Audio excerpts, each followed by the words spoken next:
What we had in Sweden was two crises at the same time, in a way. I mean, one was this banking sector, the financial sector. The other was the crisis we had since households in Sweden repaid what they had borrowed in the 80s due to the speculation. Borrowed to buy new cars, to invest in their homes, new kitchens, new sailing boats, whatever, and travels abroad, whatever. They had to repay that. So we had at the same time a crisis in the financial sector, and we at that same time had a consolidation, you could say, of the private sector balance sheets. The households started saving, not because they were afraid, because they needed to pay back what they loaned during the years of overconsumption in the late 80s. And this, of course, was the last thing, the last crisis, was the crisis who gave the biggest effect on the Swedish economy. Because if domestic demand goes down rapidly, private savings go up. They were -8 in 1990 of GDP and became +12 in 1993, a shift in private savings of 20% of GDP over 3 years. And of course, you'll have the corresponding effects on the economy as a whole and on the government situation. So our deficit increased immensely and was altogether at the highest level, 12% of GDP. And the debt rose, the national debt rose to almost 80% of GDP at that time. Just to give you some examples of the crisis of the 90s, how big it was in comparison to first profits in banks, and then in relation to equity, the equity in the banking sector. And we also compare it with the two crises we had during the 20th century in the 20s and the 30s. It was a huge crisis in the beginning of the 90s.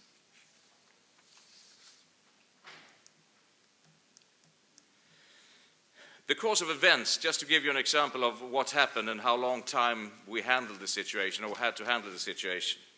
We found out in a kind of prelude in late 1990 that we had problems in financial institutions. By the way, these institutions, they were a result of regulation. They were a result of a called situation where banks were regulated and banks couldn't put loans on their balance sheet. You see it today in the same situation in the United States, for instance. These corporations who loaned were affiliated with banks and sooner or later gave problems to the banks themselves. But we saw the problem first there in 1990. And until September 91, there was only one bank, Nordbank, and now Nordea, that was hurt. Government-owned.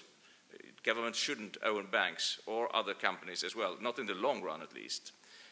They were competing with the private sector, wanted to be the player number one, took immense risk compared to some other banks, and they lost a lot. But that was no problem because it was a government-owned bank and people felt secure that the government has to take care of its own bank.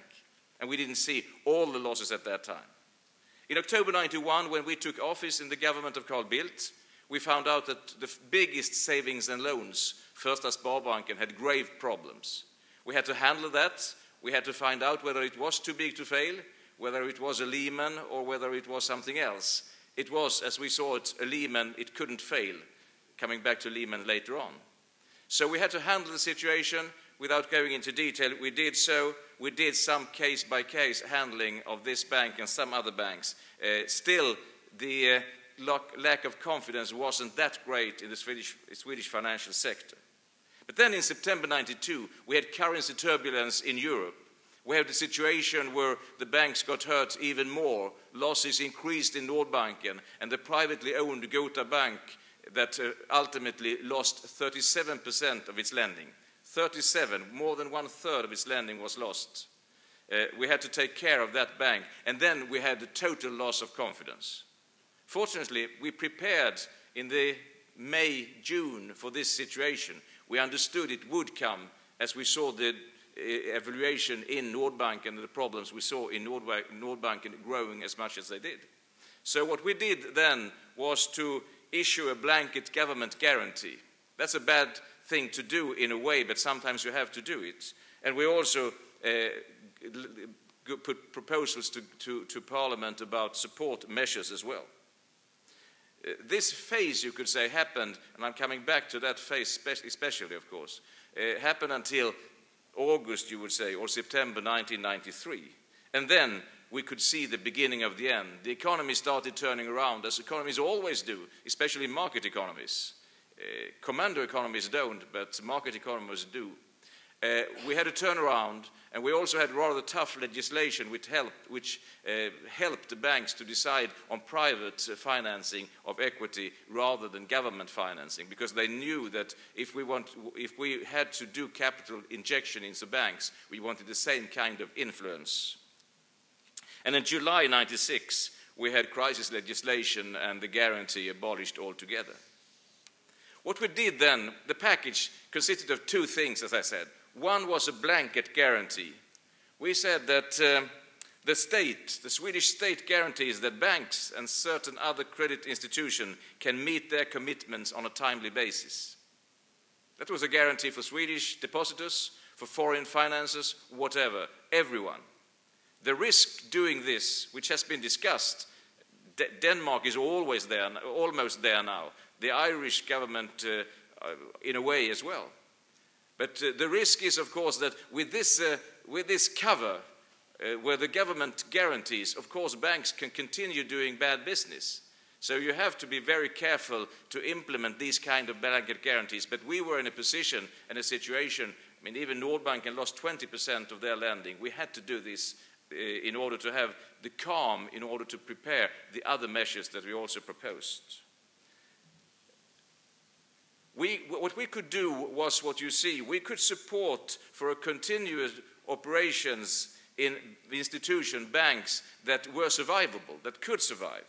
And we could also support to restructure or wind up institutions that couldn't be profitable in the long run anyway. We did wind up one bank, Gota Bank. The surviving parts was put in what's today Nordea. We did discuss with SEB and what's today Swedbank, Sparbanken Sverige, and I was myself sure in February 1993 that we had to nationalize them. We were fortunate enough, due to the legislation, not to have to do that, but we were on our way of doing it. Of course, we have to have some restrictions. One is, of course, to minimize the long-term cost for the states. That's one of the reasons you should take ownership part, not only give capital injections to be able to privatize and get money back. We wanted support to be as competitively neutral as we could make it. And we wanted, of course, to calm those that were lenders, depositors and lenders to the Swedish banks. To take away this guarantee in the system would need another decision by Parliament, so it would be prepared for a long time. We organized in a way we started a new authority. We had, of course, the Parliament, which is the one who decides over government, or rather appoints government, and government has to seek the majority, as always, as everywhere. And we have the central bank, which at that time formally wasn't independent, but in reality we wanted it to be independent, and it became some years later on. We had the debt office, which could furnish money if that was needed, and we had also the financial support supervisory agency, the inspection, in order to supervise the system. We found out that we didn't want the central bank to handle the support measures, because they should be independent and they should be the lender of last resort to solvent banks, not to banks with a solvency problem, only to banks with liquidity problems. And we didn't want the financial supervisory agency to interfere in doing these transactions that was needed, because the credibility of them in their supervisory work would be less. So we created, first of all, the Ministry of Finance worked it out on its own within the ministry, and then we created the Bank Support Authority, which was headed by Stefan Ingves, who is now, by the way, head governor of the Swedish Central Bank, the Riksbank.